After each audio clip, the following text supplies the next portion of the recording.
Bienvenidos a todos a un nuevo Legal News. Hoy tengo el enorme placer de conversar con Sergio Daniel Vergara. Sergio es miembro de la firma Marval O'Farrell y Mayral, la firma más grande de la República Argentina, Full Legal Service. ¿Cómo anda, Sergio?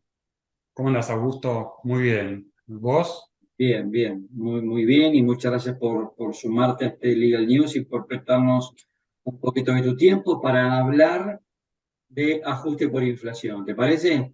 Dale, muchas gracias por la invitación, siempre a comentar en estos paneles los trending topics que tenemos en materia impositiva. Y este no es el único, pero bueno, vamos a arrancar por acá. Entonces, Dale. contanos un poquito, Sergio, ¿cuál es la situación actual? ¿De qué estamos hablando hoy de ajuste por inflación? Bueno, hoy vamos a hablar del ajuste por inflación en materia impositiva, en el impuesto a las ganancias. Mm. Y lo primero que nos preguntamos es cuál es la importancia del ajuste por inflación, y es bastante obvia, y es que en un contexto inflacionario como el que atravesó Argentina en las últimas décadas y en los últimos años, especialmente en el año 2022, en torno al 94% a lo largo de los 12 meses, que la situación patrimonial de los contribuyentes, que sus estados contables, que su situación financiera, que su balance impositivo se expresen en moneda homogénea es clave. Y en lo que nos atañe en el impuesto a las ganancias, que como sabemos para las sociedades, que es las que aplican el ajuste por inflación o las que lo están intentando, el impuesto a las ganancias se liquida por la diferencia entre ingresos, gastos, deducciones y pérdidas.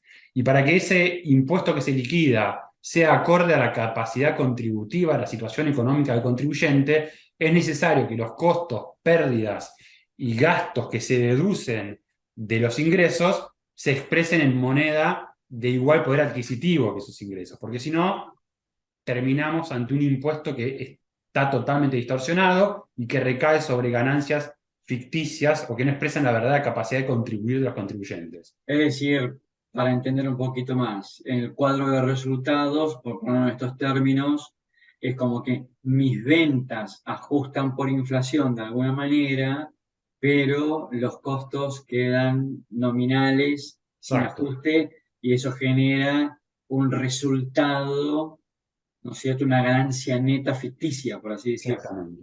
Exactamente. Ok, Y hoy, después de un breve repaso, vamos a hablar de los quebrantos, que es el tema que hoy todas las sociedades están analizando. Y esto que vos decís se ve más patentemente los quebrantos, que son las pérdidas que se generaron en años anteriores, hasta hace 5 años, y que lógicamente, para que tengan un valor equivalente a los ingresos que estamos computando hoy, ajustados por inflación, también deberían ajustarse por inflación.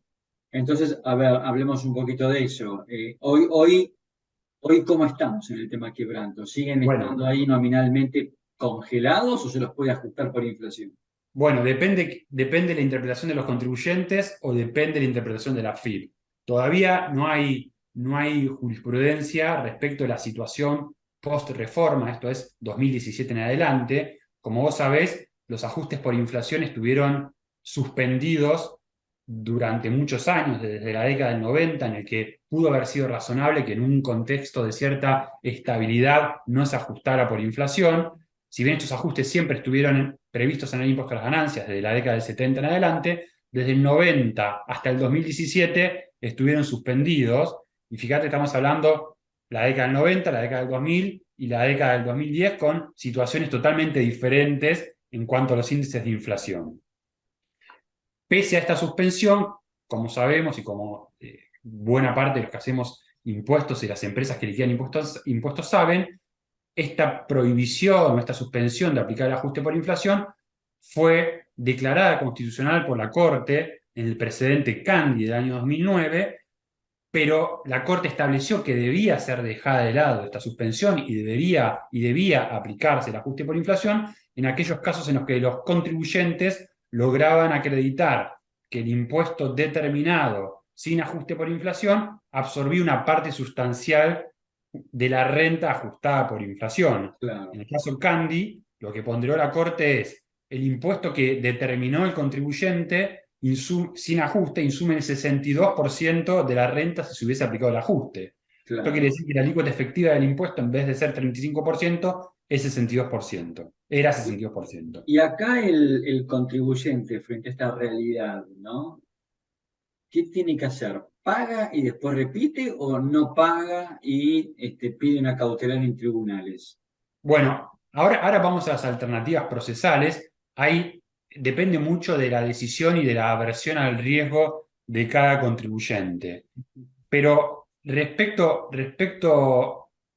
a las posibilidades que tiene el contribuyente, la primera es hacer el ajuste por inflación de los rubros que considera ajustables en su declaración jurada, es decir, toma un criterio diferente al que sería aceptado por la AFIP, y la AFIP mantiene sus posibilidades de fiscalizar y de exigir que que no se ajuste por inflación, que es la posición que respecto de varios rubros tiene el fisco. Nosotros en esos casos lo que sugerimos es que el contribuyente envíe una multinota a la AFIP y le explique las razones por las cuales considera que resulta aplicable el ajuste por inflación, de modo tal que la AFIP no pueda alegar que existe un ocultamiento de la realidad, de la situación económica de ese contribuyente. Y la otra alternativa, y esto que implica ajustar en la declaración jurada, que desde el momento uno estoy pagando un menor impuesto con el ahorro que eso implica para los contribuyentes hoy, pero que la AFIP me puede iniciar un procedimiento y exigirme el pago de multas, de intereses, que puede reclamar a los directores, que muchas veces eso preocupa a los directores, aunque en el caso de empresas solventes no lo vemos asiduamente ante la AFIP. Y por otro lado y de otro lado tenemos la opción de aplicar el criterio de la AFIP en la declaración jurada, es decir, no ajustar los quebrantos o los otros rubros de la liquidación impositiva, y luego iniciar una repetición para que se me devuelva lo que el contribuyente considera que se pagó en exceso. Esta opción de la repetición tiene una desventaja muy obvia, y es que en un contexto inflacionario la tasa de interés que paga la AFIP cuando devuelve ese impuesto abonado en exceso de acá a 10 años, 8 años, no representa o no cubre la inflación que se verifica en esos varios años. Entonces,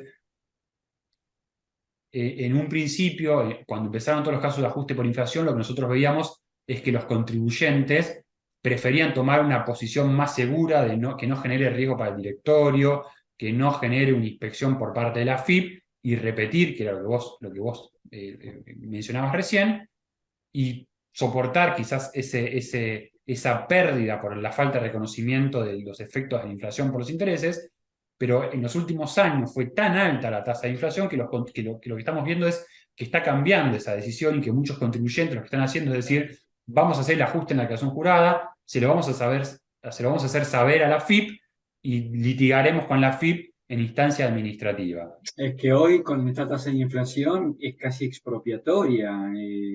Si yo me ajusto en quebrantos y los dejo Exacto, congelados nominalmente, digamos, cuando yo tengo una tasa de inflación del 20 anual, bueno, puedo exacto. jugar. Ahora, cuando tengo una inflación que ya es del 100% y me quedan los quebrantos, ¿cómo se llama? En valor nominal, eso genera una distorsión fenomenal, con lo cual ahí ya es como que no te queda otro camino, me parece a mí, que la de discutir el tema, ¿no? Claramente. Sí, sí, y aparte, frente al riesgo tributario que implica hacer el ajuste en la declaración, también entra a jugar el cómo actuaría un buen hombre de negocios, ¿no? Que es decir, hago el ajuste en la declaración y obtengo un ahorro inmediato, o repito y obtengo una suma mucho menor a la que hubiese obtenido si hacía, o la que me hubiese ahorrado si hacía el ajuste en la declaración. Eso me parece que es algo que los contribuyentes están ponderando. Y respecto a lo que vos preguntabas de la necesidad de una medida cautelar, si se hace el ajuste en la declaración jurada, en nuestra opinión hay que ver caso por caso, pero como principio general no es necesario iniciar una acción declarativa, no es necesario iniciar un amparo, no es necesario pedir una medida cautelar, porque la discusión ante la FIP en sede administrativa culmina con un acto administrativo de determinación de deuda que es apelable ante el Tribunal Fiscal, que es un tribunal experto en materia tributaria, y durante todos estos años que yo discuto o que el contribuyente discute ante la FIP o ante el Tribunal Fiscal, existe un efecto suspensivo. Esto quiere decir que la FIP no puede ejecutar y la compañía no tiene que pagar la deuda. Recién Ok. si existiese una sentencia favorable del Tribunal Fiscal, ahí el contribuyente tiene que desembolsar capital e intereses, no así multas, porque de lo contrario será ejecutado. Ahora, permitime, Sergio, decirte que esto debe estar llevando al Tribunal Fiscal a un abarrotamiento de expedientes, porque imagino que de un montón de empresas de todos los tamaños, chicas, grandes y medianas, deben estar cuestionando esto ante el Tribunal Exacto. Fiscal, ¿o no? Es así. Bueno, el Tribunal Fiscal hoy está abarrotado de causas de todo tipo y entre ellas, muchas son por ajuste por inflación.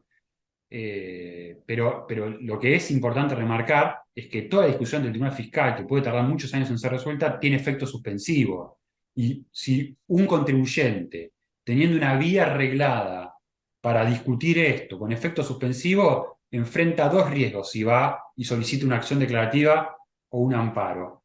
Estos dos procedimientos son procedimientos no reglados y que no reglados, no forman parte del procedimiento reglado ante la AFIP y tienen requisitos de admisibilidad propios que debe acreditarse que no existe una vía más idónea para sostener la discusión, que no existe un caso concreto, una intimación o una determinación por parte de la FIP.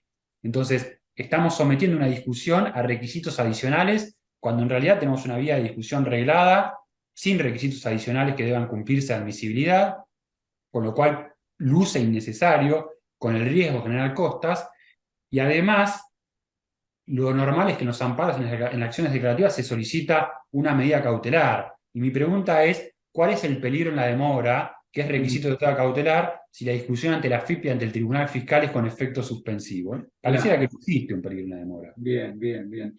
Ahora, acá te voy a llevar a un terreno que sé que no es el tuyo, pero que, a ver, explorémoslo juntos, que es yo, digamos, decido hacer mi propia determinación, ¿no es cierto?, ajustando a quebrantos y le digo al fisco, mira, no son 100, sino que te pago 2, ¿no es cierto? Sí, Hay 98 que creo que no te los tengo que pagar porque de acuerdo con los criterios que hemos adoptado, esta es la situación, discutámoslo en el Tribunal Fiscal con efecto suspensivo, etcétera, etcétera, etcétera. Ahora bien, desde el punto de vista contable, el contador te va a decir, bueno, esto tenemos que previsionarlo, porque tenemos, ¿no es cierto?, un fisco que nos dice que nos debe 100, me estás pagando 2, digamos, podemos tener sentencia favorable o sentencia en sí, contra, la verdad que no lo sabemos. Imagino que, no sé si te pasa a diario, pero imagino que hoy los auditores deben estar solicitándole a los abogados, ¿no es cierto?, la famosa carta del abogado que la es, ¿no es cierto?, la opinión de probabilidad de éxito o de correcto. fracaso, ¿no? Sí, Digamos, porque al final del cuento lo que digo es, la cautelar o mejor dicho, la acción judicial de discusión con efectos suspensivos impacta, si querés, en el flujo de caja, es decir, no tengo que desembolsar, pero correcto. desde el punto de vista patrimonial hay que ver cómo lo previsionamos esto, porque me puede impactar patrimonialmente mal. Depende Correcto. cuál sea la opinión del abogado. ¿Vos cómo lo ves esto? Sí, es así. Nosotros, a ver, la opinión de las chances de éxito o el nivel de contingencia depende mucho de la situación de cada contribuyente, porque no hay un único rubro que se ajusta por inflación, sino que hay varios ajustes que se pueden hacer. Algunos pueden dar negativo, otros pueden dar positivo, y el ajuste integral, hoy se hace un ajuste integral por inflación y hay que ver qué resultado arroja, pero nosotros damos una opinión legal del riesgo, del nivel de contingencia que vemos y después la compañía con sus contadores tiene sus propios criterios para decidir si lo previsionan, si hacen una nota, si no hacen una nota, pero Claro, es uno de los temas, o sea, no solo tenemos que defenderlos en una eventual acción, sino que hoy por hoy el interés de la compañía es saber si tiene que poner una nota en los estados contables, si tiene que claro. previsionar o qué posición tiene que adoptar. Y para eso obviamente nos pide nuestra opinión a nosotros. Bien. Cuando vos decís hoy hacemos ajuste integral, esto es una decisión que hace la compañía, que hace el ajuste integral, porque el ajuste integral es justamente lo que hoy no está admitido, es así, ¿no es cierto? A ver, un poco lo que quería contarte es que desde el 2010, de la reforma de 2017, el ajuste por inflación fue parcialmente admitido, Claro, y la situación, y hubo muchas limitaciones. Fue admitido, por ejemplo, el ajuste de activos y pasivos monetarios, pero diferido en sextos, por ejemplo, las amortizaciones solo por los bienes adquiridos, los bienes de uso adquiridos a partir del 1 de enero de 2018. Entonces, lo que se analiza es cómo impacta el ajuste integral por inflación, lo que implica es comparar el impuesto determinado con los ajustes parciales que permite la ley con la ganancia ajustada contemplando todos los ajustes que están en la ley, sean positivos o negativos, sumen o resten a la base imponible,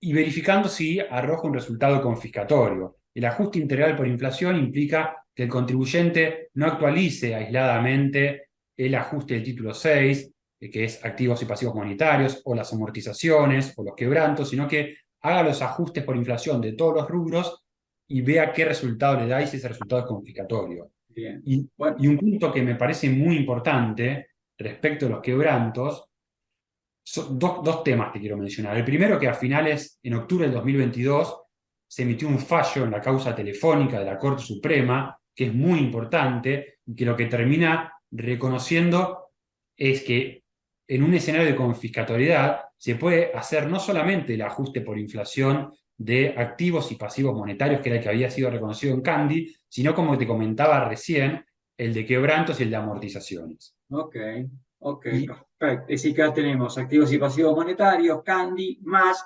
Telefónica, que es quebrantos y amortizaciones. exactamente. Bien, ok, ok. Con lo cual, y ya para ir cerrando, Sergio, porque es muy interesante esto, hoy recordanos, ¿cuál es la tasa de impuesto a las ganancias en cabeza de las empresas hoy en Argentina? ¿30 y 35? Es una escala, pero en general, en función de la ganancia neta, pero creo que después de los 50 millones es el 35%, con lo Bien, cual las perfecto. grandes empresas están todas en el 35%. Bien, bien, ok. Candy, ¿no es cierto? Digamos, se llegó a la conclusión que era 60 más del 60, con lo cual esto es confiscatorio. Vos recién utilizaste la palabra confiscatorio. Sí, Entonces, la pregunta sería, ¿todo lo que supere la tasa del 35 se considera como que es confiscatorio? ¿O tenés que llegar a un 50, a un 60? ¿Cómo es? no, de los casos que nosotros conocemos, Ujú. eh, el porcentaje más bajo que conforme a jurisprudencia de la Corte se consideró confiscatorio es en torno al 47,3%, que es el fallo Leiner-Davis, que es del año 2012. Entonces nosotros el parámetro que tomamos para decir este porcentaje está validado es el 47,3%. En algunos casos se llega, en otros casos no se llega, y los contribuyentes dicen, bueno, quiero tomar una posición de riesgo o no, y tratar de tener un caso que valide mi porcentaje, pero la prueba es 47,3.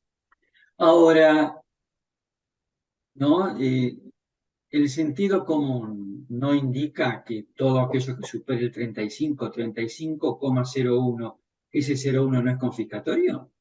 Bueno, ahí tenés principio de legalidad, que vos tenés una alícuota que la ley prevé que es el 35%, y cualquier alícuota que tributes por encima Tal eh, cual. debería ameritar que puedas repetir el impuesto abonado en exceso, pero en general la Corte tiene fallos en los que ha considerado con alícuotas menores, mayores al 35, pero menores al 47, que ha considerado que no se configure un caso de confiscatoriedad y que por lo tanto no resultan aplicables las normas de ajuste por inflación.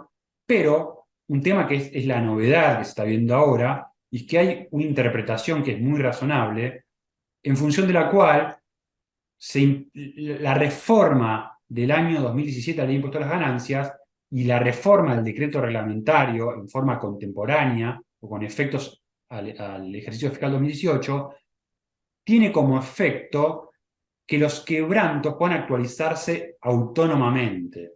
Es decir, independientemente de que exista o no exista un caso de confiscatoriedad. Hay una interpretación que muchos contribuyentes están analizando aplicar, y es decir, los quebrantos los puedo actualizar en cualquier escenario, porque es lo que refleja la capacidad contributiva y porque hay modificaciones en las normas que parecen llevar a esa conclusión. Esto está un poco emparentado con lo que vos decís. Los quebrantos los actualizo en cualquier escenario, exista o no exista confiscatoriedad. Ujú. Este criterio no es aceptado por la AFIP, que en mesas de enlace con cámaras empresarias consideró que la actualización de quebrantos está sujeta a la ley 24073, que estableció el índice de actualización en 1, con lo cual para la AFIP no se actualizan autónomamente los quebrantos, pero no tenemos jurisprudencia tampoco todavía. Entonces hoy los contribuyentes para actualizar quebrantos tienen dos posiciones. La primera posición es: se puede actualizar en forma autónoma, exista o no exista confiscatoriedad, y si no se aceptase ese planteo, en subsidio acredita un caso de confiscatoriedad, de modo tal que el impuesto abonado o determinado sin actualizar los quebrantos absorbe una porción sustancial del resultado neto íntegramente ajustado. Hoy hay un doble argumento para el ajuste de quebrantos. Y veremos qué dice la justicia, ¿no? Excelente. Hemos conversado con Sergio Vergara sobre ajuste por inflación y quebrantos impositivos. Sergio, te agradezco muchísimo este espacio. Gracias por abrir esta puerta para que podamos conversar sobre estos temas y por supuesto te esperamos en otro Legal News. Un placer. Gracias a vos.